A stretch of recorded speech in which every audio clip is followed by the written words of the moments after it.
integrating cultural assets in developing a vibrant city. I'm going to take you to a different location altogether in Helsinki, and I believe you know that's the capital of Finland, and it was also the it was also the European City of Culture in 2000. So that's where they initiated all these issues of making it a creative city. So this was the initiative, this was the type of catalyst they had in their planning actually. So let's try to understand what's cultural planning.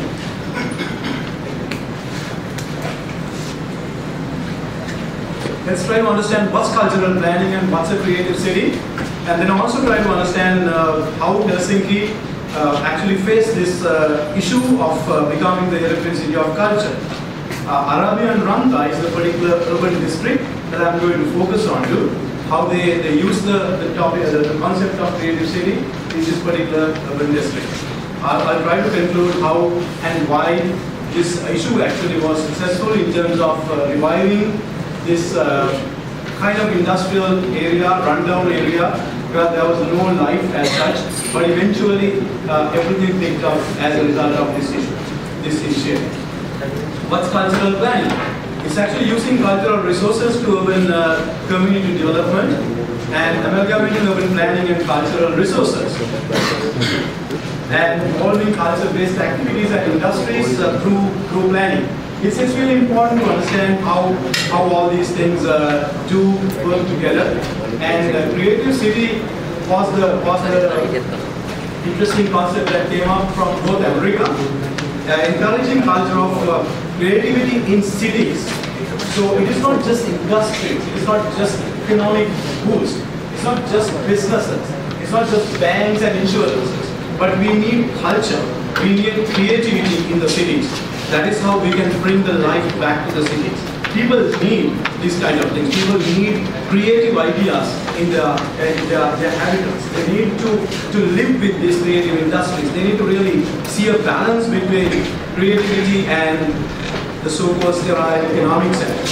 So finding solutions to urban problems through cultural practices and understanding the strength of culture. So it's really interesting that how they decided to do that. In North America, as we all know, that cultural resources are not so much, their history is not so much, they don't have so many of such things as such. So from symbolic burden to economic resources, they interpreted whatever the little they have. When we go around, we see so much around us, so many historic cities, so many abandoned places, and almost every corner of our cities, we find such cultural resources. But are we paying enough attention to that? I think we are not actually. We are not really geared towards that. So emerging new means of cultural products and practices. Cultural goods in the making of a new city culture. City culture changes all the time. Yesterday also I was talking about how the city culture changes.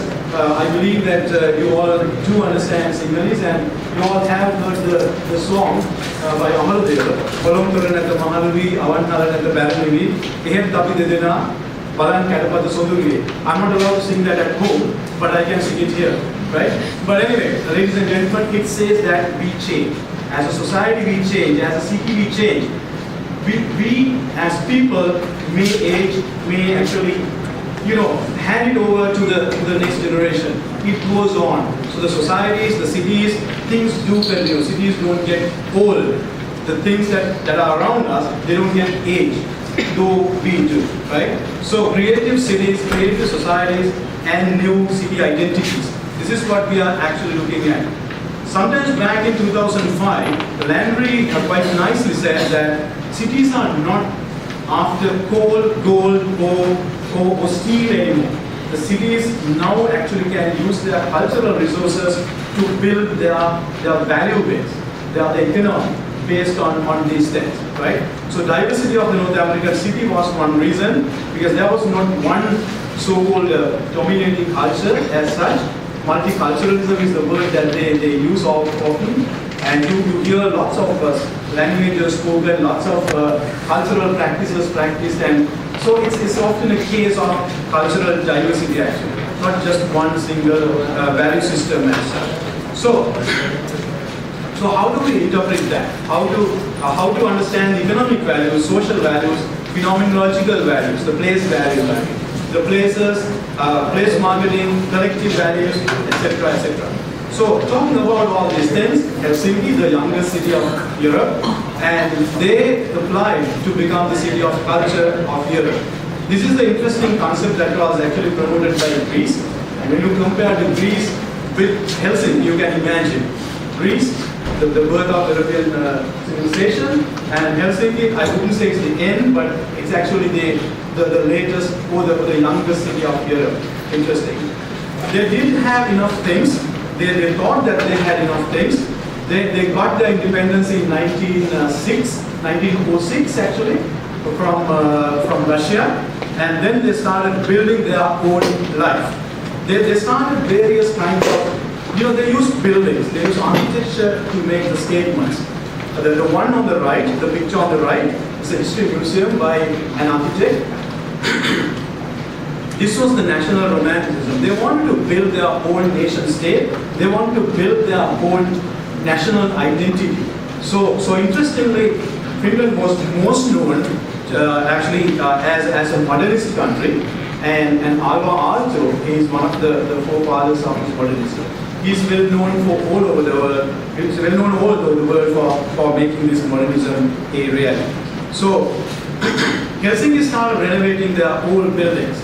These are the buildings from their Olympic past. They had the Olympics in 1952. After the World War II, the first Olympic was held in Helsinki because it was a neutral country, never engaged in the war. Right? And then they started building new settings, new buildings. Lots of new buildings being added. And diversifying urban spaces. Many activities coming into town and many new colors of people actually, right? So many things are happening in the city. And Arabia Ranta is actually the old industrial city, old industrial district. You can see on the right hand side the ceramic factory where it all started. The name of the factory was Arabia Factory, and this is where, along with the Iittala glass factory, they actually created a huge name for themselves. One of the reasons is people like Alvar Aalto did design ceramic ware and glassware. So the culture, a new city culture, a new creativity started to actually emerge from this area.